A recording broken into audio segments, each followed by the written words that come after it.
Se llamaba Rosalío García, a quien le ocurrió la siguiente anécdota. Me la llegó a contar durante algunas tardes cuando nos visitaba para tomar pulque y quien en aquel entonces era amigo de la familia.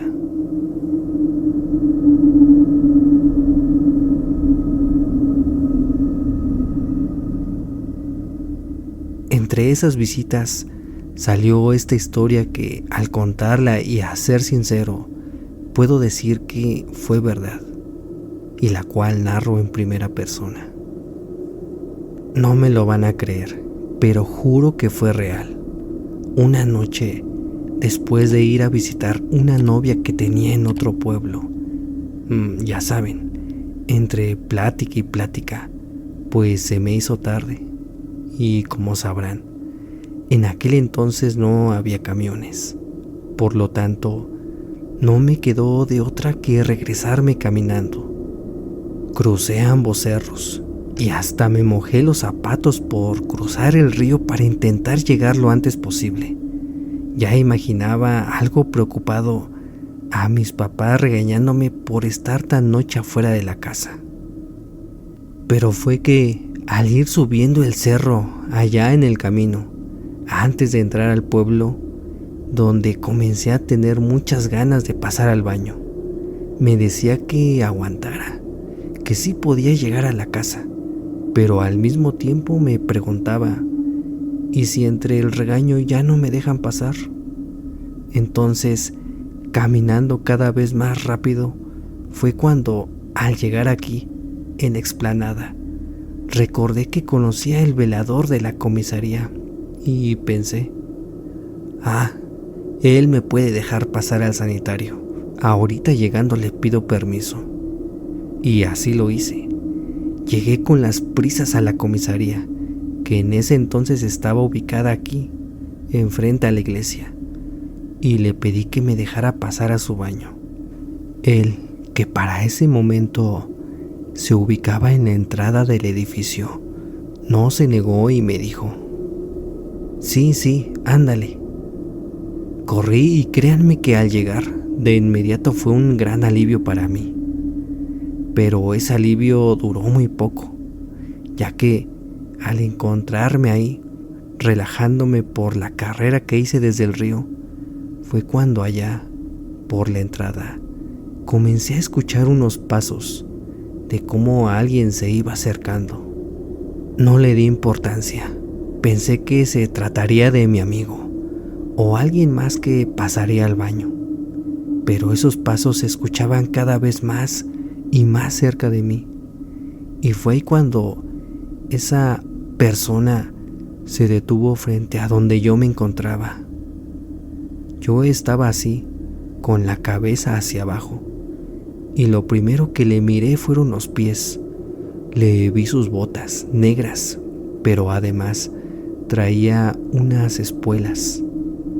Entonces, como yo aún estaba ocupando el baño, le dije algo molesto, espérate tantito, pero allá en la entrada, aquí no. Pero no, eso no se quitó, siempre estuvo delante de mí. Pasaron los minutos, no muchos, y por lo mismo me fue incomodando más. Y como no se movía, ya harto de esto, me levanté y acomodé. Yo seguía con la cabeza y mirada hacia abajo, no quería ver quién estuvo mirándome. Y fue ahí cuando decidí mirarlo de frente para al menos decirle que no volviera a hacer eso, pero no lo podía creer. No sé si llamarlo humano o qué, pero eso no tenía rostro de persona, sino de otra cosa, ya que de su boca le salían unos colmillos gruesos, de abajo hacia arriba, y que le llegaban hasta sus mejillas, sus ojos todos rojos, tanto que entre esa oscuridad le brillaban, como con la mirada molesta desafiante, y todo su rostro con la piel oscura, gruesa. Parecía que la tuviera quemada. No lo pensé y salí de inmediato, empujándolo por lo cerca que estuvo todo ese tiempo frente a mí. Corrí tan deprisa y sin voltear, y solo alcancé a ver a mi amigo que seguía en la entrada de la comisaría, pero por lo mismo no le pude dar ni las gracias por lo que me pasó.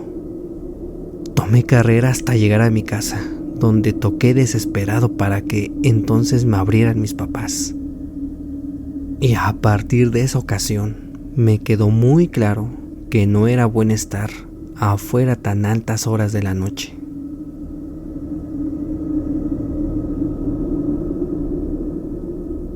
Por aquellos años, a finales de 1800, el pueblo aún no contaba con servicio de agua, por lo que era común bajar hasta el río para lavar la ropa, y varias personas acostumbrábamos llenar de agua algunas jarras de barro para venderla entre los vecinos. La bisabuelita llamada Seferina me contó que en una de esas tardes bajó al río y se encontraba sola cuando ocurrió lo siguiente.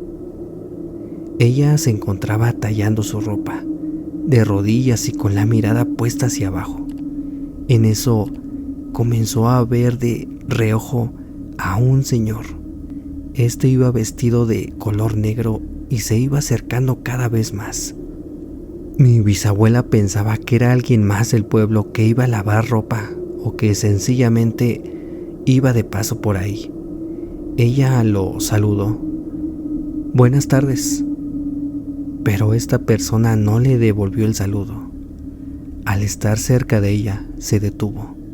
Entonces, al mirar sus pies y darse cuenta que estaba delante suyo, mi bisabuela alzó la mirada para sorprenderse de que no era una persona, sino algo malo. Y es que, cuenta, le miró los ojos demasiado rojos, la cara entre oscura y todo vestido de charro. Ella gritó para salir corriendo de ahí inmediatamente, dejando todas sus cosas a un lado del río. Cuando llegó a su casa, espantada y sin creerlo aún del todo, le contó todo a su hija, quien para ese entonces ya estaba casada. Ambas pensaron que solo se trató de una mala experiencia, esperando que no se volviera a repetir. Pero a partir de esto, durante las noches, la bisabuela nos dijo que esa persona comenzó a aparecerse en la esquina de su habitación. Por la misma oscuridad de aquel tiempo, solo miraba su silueta. Al pasar las noches, y aunque colocaba una vela para alumbrarse, lograba observarlo con la mirada roja y brillante hacia ella, y siempre en la esquina de la recámara, con las manos colocadas en su cintura, con la postura que lo vio por primera vez estando ella en el río.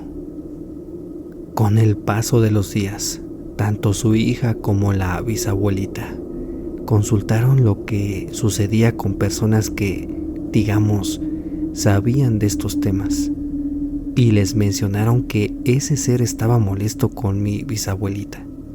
La razón no supo nunca, pero que para contentarlo deberían llevarle una canasta llena de frutas, de las mejores que pudieran encontrar en el mercado, y colocarla donde lo vio por primera vez, es decir, a un lado del río. Mi bisabuelita, que desde que vio por primera vez al maligno, no bajó al río, por el miedo al recordar todo lo que pasó. Por lo mismo, se negó a llevar ella misma esa canasta. Sin embargo, tuvo la idea, sin dar detalles, de pedirle ese favor al esposo de su hija, quien muy extrañado preguntaba como para qué llevar esa canasta al río, pero solo le pidieron que fuera y la dejara ahí, a un lado del río, dándole referencias de dónde debería dejarla, sobre unas grandes piedras que ellos ya ubicaban, y cuidando siempre que estuviera solo.